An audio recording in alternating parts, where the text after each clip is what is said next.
In breaking news, we've got a federal court order over the weekend that will blow a hole into the James Comey continued prosecution by the Department of Justice. And there's links even to the pipe bomber. I'll talk about that here on Legal AF and on the MeidasTouch network. This all results from a order by Judge Kolar Catelli in favor of a lawyer for James Comey, Daniel Richman, a professor at Columbia, who wants his stuff back.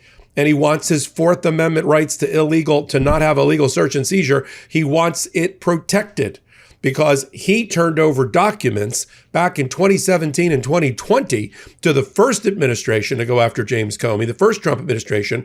Having failed to do that, apparently they just kept all of his documents up on a shelf and then had a new FBI agent under Lindsay Halligan's direction without a warrant, take the box down, start rummaging through it without regard to Fourth Amendment rights, without regard to whether there was attorney-client privilege communication between James Comey and his lawyer, Daniel Richman. They just ran roughshod over the box and lo and behold, got an indictment based on what was in the box. The problem with that is it's a Fourth Amendment illegal search and seizure violation. It was already noted by one judge, Magistrate Judge Fitzpatrick. It led to Daniel Richman filing a motion for not only the return of his property from when they did an imaging and a scanning of his iPad and his email accounts, but to prevent the government from using anything that was obtained from Daniel Richman in 2017 and 2020 for the 2025 indictment or attempted indictments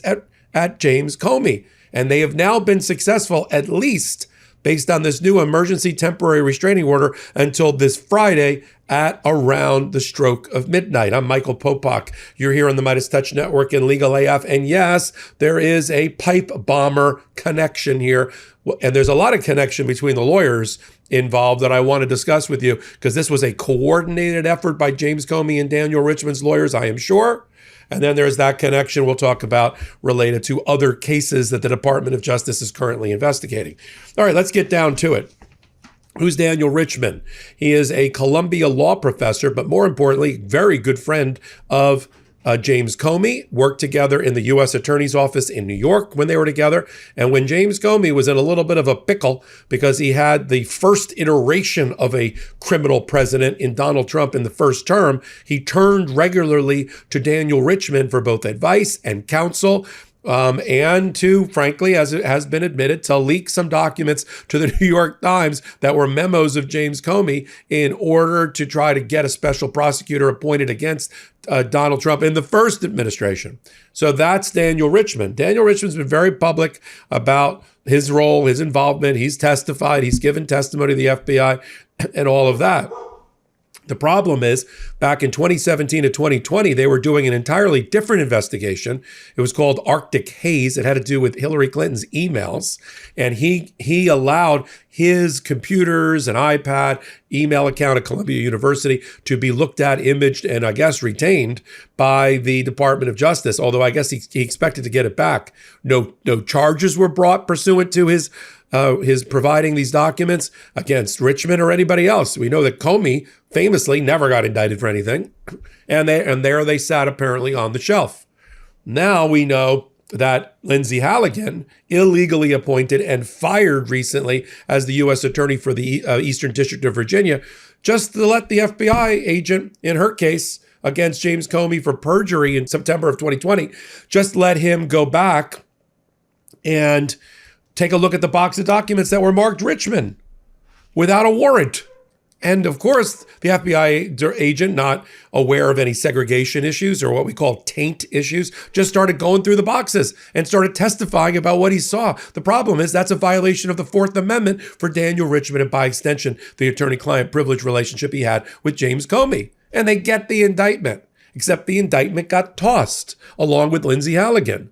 Now, the government has the right to try to re-indict. We saw what just happened with Letitia James, that they tried and failed already in Norfolk, Virginia, at least one more time with the grand jury, and fearing that they were going to try to re-indict James Comey again using the Richman files, which were illegally retained and illegally searched. Richman's lawyers, who are close to James Comey and James Comey's lawyers filed a motion to get his stuff back and to claim a Fourth Amendment violation. And so the first level of connection, and that case gets assigned to Senior Judge Kolar Catelli. There, the motion that's filed is filed by Nick Lewin. Nick Lewin is a well-known white-collar defense lawyer. He also worked with James Comey in the U.S. Attorney's Office in New York and also worked for James Comey and Robert Mueller at different times during the Mueller investigation. Close relationship with Lewin's lawyers, and James Comey's lawyers. Now, let me get to the Kolar Catelli order, and then I'll work backwards to tell you how we got here with the motion practice. The order, which just got issued in the last 24 hours or so, basically says, I can't get a hold of the government. This is the judge. No one's picking up my phone. I know they know about this case, but nobody's appeared. So I'm going to issue a temporary restraining order, at least until Friday, to stop the use of the Richmond files for any new attempted indictment until I can have full briefing and a hearing about the Richmond files and the Fourth Amendment. Because that makes sense. It's called preserving the status quo. If she allows the government to do the very thing that Richmond's trying to stop, it's already done. You know? If he's trying to stop the use of his materials for a next indictment, if she doesn't do the TRO and hold the ring, they're going to use his documents for the indictment. So it kind of undermines the entire purpose of having filed the motion. Holiday headlines, family debates, and group texts that won't quit. You deserve a ceasefire. IndiCloud is your online cannabis dispensary for quieting the noise. Gummies, curated flowers, pre-rolls, and now zero sugar, 0 calorie THC sodas, all federally legal THC, DEA certified, lab tested, shipped discreet. You may not be able to mute the world, but you can mute your stress, one gummy or soda at a time. Policy debates, family debates, internal debates, all handled by one bipartisan solution, IndiCloud. Gummies, sodas, and pre-roll for the moments democracy wears you out. And $70 ounces, that's what we call economic relief. This is how adults log off, mindfully, and maybe with a little fizz.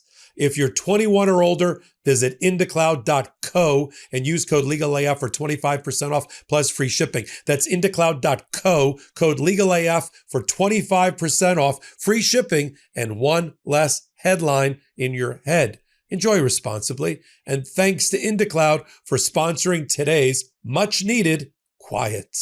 She starts with, these are the factors that weigh in favor of her temporary order. First, although the court has been in communication with attorneys from the U.S. Attorney's Office for the District of Columbia, and they haven't entered an appearance. So her office called them. They have not entered an appearance. And they haven't entered an appearance at the time I'm doing this recording. The government has not indicated who has custody of the material at issue, the Richmond files. And given that custody and control of the material is the central issue, I'm going to do a temporary restraining order. And she knows that the government got actual notice from Daniel Richmond's lawyers through an email exchange. And that's where the pipe bomber comes in. I'll talk about that in a minute. So here's what her ruling is. Page 3.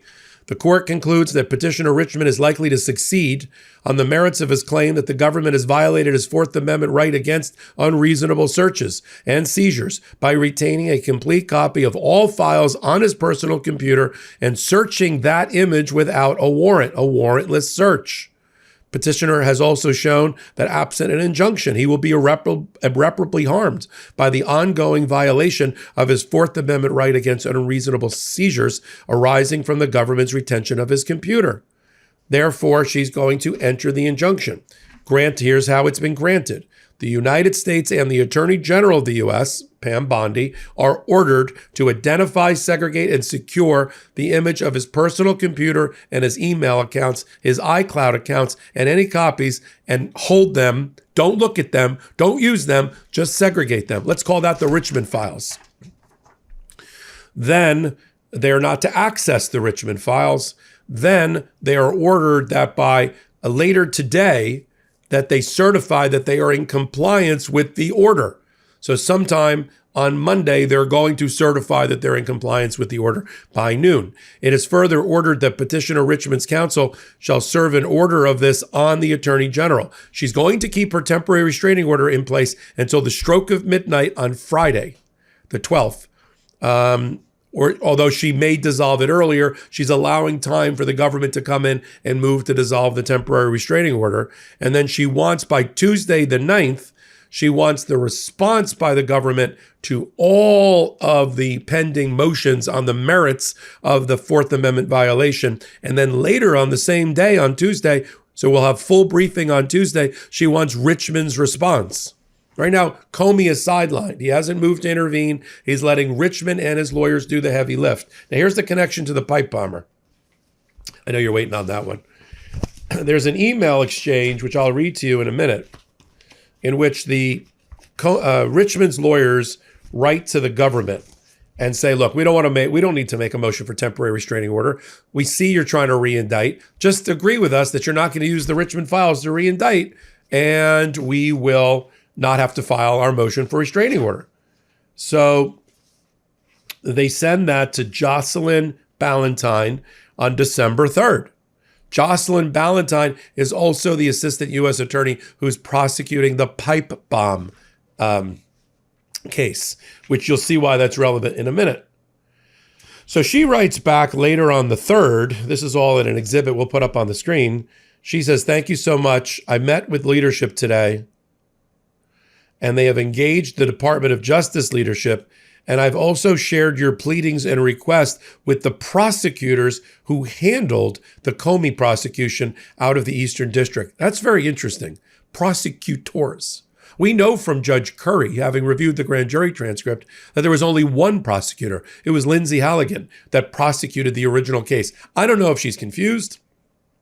I don't know if we have now something that has to be followed up by James Comey's lawyers. What prosecutors were there? And in particular, because they need to know from a document search standpoint as a defense lawyers. And then if they're talking about new prosecutors, well, the new prosecutors are therefore working on the indictment. I mean, that it's either she's admitted that they're working on a new indictment, or she's got her numbers wrong, or she just told the truth, which is there was more than one prosecutor working with Lindsay Halligan. So that's the answer. They then write back in an email exchange on Friday the 5th. Nick Lewin writes back, hi, Jocelyn, because they know each other from prior cases. Thank you for getting back to us. I am sympathetic to all you have going on. She's the pipe bomber prosecutor. And I'm sorry to add to that, but under the circumstances, I can't wait another week. We're going to make our motion for temporary restraining order because new violations of our clients' rights may be imminent if you're trying to indict James Comey again. We got a lot to follow here on Legal AF. Come over to Legal AF Substack, take a minute, hit the free subscribe button, come over to Legal AF YouTube and help us grow to 1 million before 2026. We're really close. So until my next report, I'm Michael Popok. Can't get your fill of Legal AF? Me neither. That's why we formed the Legal AF Substack. Every time we mention something in a hot take, whether it's a court filing or a oral argument, come over to the Substack. You'll find the court filing and the oral argument there, including a daily roundup that I do called, wait for it, Morning AF. What else? All the other contributors from Legal AF are there as well. We got some new reporting. We got interviews. We got ad-free versions of the podcast and hot takes. Where? Legal AF on Substack. Come over now to free subscribe.